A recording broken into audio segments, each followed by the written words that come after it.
Hallo liebe Freunde, danke für das Einschalten. Jura aus Irkutsk begrüßt euch ganz herzlich. Endlich bin ich dazu gekommen, noch ein Video für euch zu erstellen. In diesem Video zeige ich euch meine Fahrt mit der Straßenbahn, Linie 1. Und in diesem Video fahre ich vom Hauptbahnhof Irkutsk in Richtung Zentralmarkt. Und ich war heute am Bahnhof, wollte noch einmal den chinesischen Zug filmen. Ich dachte mir, er müsste heute schon auf dem Rückweg von Moskau nach Peking sein. Es gibt keinen festen Fahrplan für diesen Zug, das ist eine Testfahrt. Ich habe im Bahnhof gefragt, ob jemand weiß, wann der Zug ankommt, aber niemand konnte meine Frage beantworten und ich musste mir die Aufnahmen verkneifen. Dann kam ich mit der Straßenbahn zurück in die Stadt und in diesem Video seht ihr auch meine Fahrt durch die Autobrücke über den Fluss Angara und weiter seht ihr auch die Straßen Stepan Razin und Lenin, wo ich vor kurzem zu Fuß gegangen bin. Jetzt könnt ihr dieselben Straßen aber aus dem Fenster der Straßenbahn sehen. Heute hatten wir ein sehr schönes Wetter, draußen war sehr warm, +3. Der Schnee schmilzt, es gibt viele Pfützen, ja viel Schmutz auch, muss man ehrlich sagen, aber auch wenn wir jetzt warme Temperaturen öfters haben, bedeutet das überhaupt nicht, dass es nicht mehr schneit. Im April muss man doch mit einem Schneefall noch einmal rechnen. Zum Glück bleibt der Schnee nicht lange liegen, weil die Lufttemperaturen schon wärmer sein müssen. Aber wie gesagt, viel Sonne sorgt immer für gute Laune und ich genieße immer diese Sonnentage, wenn sie kommen. Heute habe ich mich noch mit einer Bekannten von mir getroffen. Sie war 3 Monate lang in der Schweiz. Sie hat diesen Winter in der Schweiz bei ihrer Schwester verbracht. Gelebt hat sie im Ort Mettmenstetten. Dieses Dorf liegt an der Grenze zu dem Ort Zug.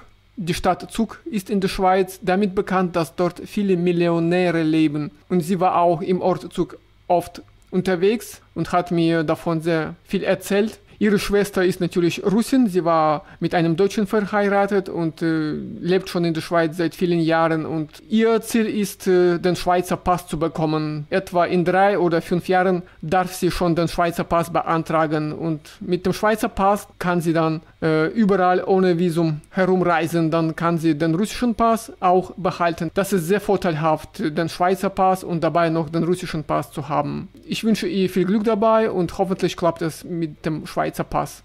Meine Bekanntin hat über das Alltagsleben in der Schweiz etwas erzählt. Einige Sachen wusste ich schon selbst von früher und der Winter war in der Schweiz so bewölkt.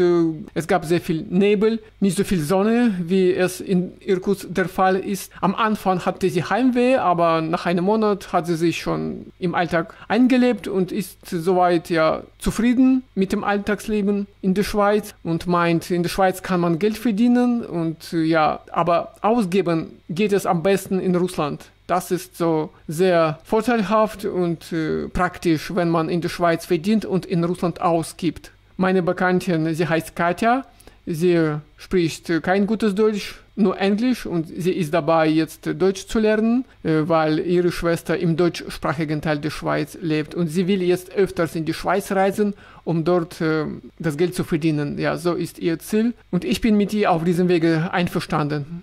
Wenn ich so in der Stadt spazieren gehe, dann sehe ich viele Touristen, das sind Russen aus anderen Regionen des Landes. Gekommen sind sie, um das schöne Eis des Baikalsees zu erleben, zu bewundern. Jetzt ist es vermutlich die beste Zeit im Winter.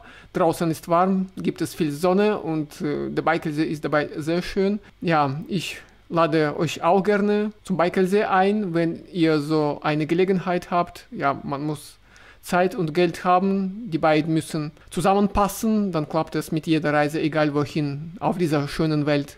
Also liebe Freunde, danke, dass ihr mit meinem Kanal weiter bleibt. Weiter in diesem Video hört ihr die Geräusche in der Straßenbahn. Ich wünsche euch alles Gute im Alltag und viel Erfolg bei der Arbeit. Wir sehen uns bald in den neuen Videos wieder. Bis dann. Tschüss.